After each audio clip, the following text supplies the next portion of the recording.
Hi, my name is Jesse Rude. I'm the co-assistant manager at the Tulalip Bernie Kai Kai Gobin Salmon Hatchery. The hatchery is named after my grandfather, Bernie Kai Kai Gobin. He took a lot of interest in me working there. I kind of think my grandfather kind of pushed me in that direction, kind of get me involved at the hatchery. And, once I started working there, he kind of, I guess you'd say, kind of nurtured that and made sure I stuck with it and stayed there. The beginning process for what we do, we'll go to Wallace River Hatchery. While we're up there, we'll work with their crew and separate out the males from the females. We'll take the eggs from those females, and then we'll take the milk from the males, and then once we've gotten our set number for the day, we'll make the trek back to the hatchery and start the whole process there of fertilization.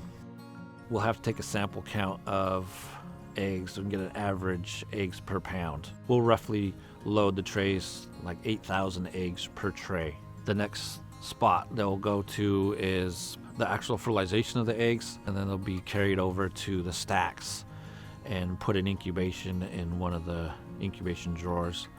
And when they hatch, they'll have their yolk sac on the outside of their bodies, which they'll have to absorb the nutrients in that and get to the stage called the button-up stage, and then the swim-up stage. And then we could take every tray of fish one by one and transfer them out into the raceways to be started on fish food.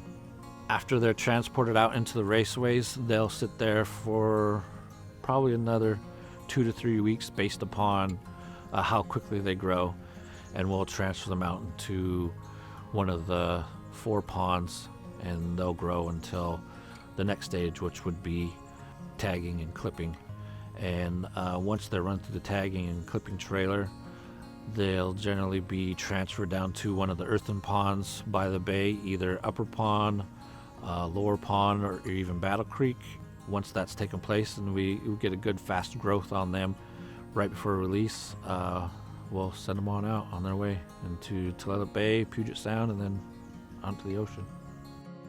The hatchery is a key resource for not only the Tulalip tribes, but also all of Indian country, and not only Indian country, non-natives alike. It provides a valuable resource, both economically as well as spiritually and ceremonial. Things that people don't know about the hatchery is the dedication from top all the way down to the bottom. I mean, each person there takes great pride in what they do. In the fish that they raise, from eggs all the way up to fingerling, and once they release them. And when they come back, knowing what they did is a great accomplishment. There's one thing that will never change would be the salmon run. And it's important that people will recognize what they do to the earth. If we destroy our habitat, we're going to destroy the salmon run too. Hatcheries are there to monitor and help enhance that, the returns on the salmon. I want people to know that everybody that is working there is for the interest of the salmon.